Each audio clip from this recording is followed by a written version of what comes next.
ಬೆಳಗಾವಿ ನಗರದಲ್ಲಿ ಲೋಕೋಪಯೋಗಿ ಇಲಾಖೆ ಮುಖಾಂತರ 270 ಕೋಟಿ ವೆಚ್ಚದಲ್ಲಿ ಒಂದು ಫ್ಲೈಓವರ್ ನಿರ್ಮಾಣ ಮಾಡಬೇಕಂತ ಏನು ಜನಪ್ರತಿನಿಧಿಗಳ ನಿರೀಕ್ಷೆ ಇತ್ತು, ಅದಕ್ಕೆ ಸಾರ್ಥಕತೆ ಸಿಕ್ಕಿದೆ.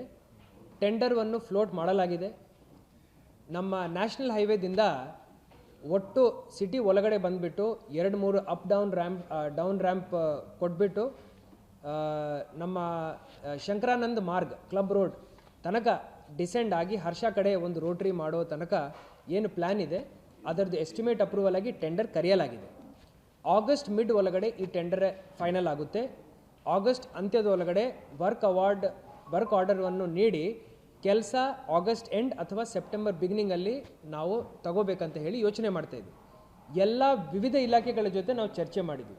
ಇದರಲ್ಲಿ ಒಂದು ಮೇಜರ್ ಪಾಯಿಂಟ್ ಏನು ಬಂತಂದರೆ, ಮರಗಳಿದ್ದಾವೆ, ಇದನ್ನು ಏನು ಮಾಡಬೇಕಂತ ಪ್ರಶ್ನೆ ಬಂತು. ಸೊ ಟೋಟಲ್ 220 ದೊಡ್ಡ ಗರ್ತ್ ಮರಗಳು ಏನಿದ್ದಾವೆ, ಬಾಕ್ಸೈಟ್ ರೋಡ್ ಎಕ್ಸ್ಪ್ಯಾನ್ಷನ್ ಮಾಡುವಾಗ 35 ಮರಗಳನ್ನು ಟ್ರಾನ್ಸ್ಲೊಕೇಟ್ ಮಾಡಿದ್ದಾರೆ. ಈ ಸತಿ ಎಲ್ಲ civil society members, environmentalist, forest department officials ಹಾಗೂ ಜಿಲ್ಲಾಡಳಿತ ಎಲ್ಲರೂ ಒಂದಾಗಿ ಈ ಮರಗಳನ್ನು ಟ್ರಾನ್ಸ್ಲೊಕೇಟ್ ಮಾಡಲಿಕ್ಕೆ ನಾವು ಪ್ರಯತ್ನ ಮಾಡ್ತೀವಿ. ಟ್ರಾನ್ಸ್ಲೊಕೇಟ್ ಮಾಡಿ ಎಲ್ಲಿ ಅದನ್ನು ಮತ್ತೆ ಪ್ಲೇಸ್ ಮಾಡಬೇಕಂತ ನಾವು ಒಂದು 5 ಕಿಲೋಮೀಟರ್ ರೇಡಿಯಸ್ ಒಳಗಡೆ ಸರ್ಕಾರಿ ಜಾಗಗಳನ್ನು ಹುಡುಕ್ತಾ ಇದ್ದೀವಿ.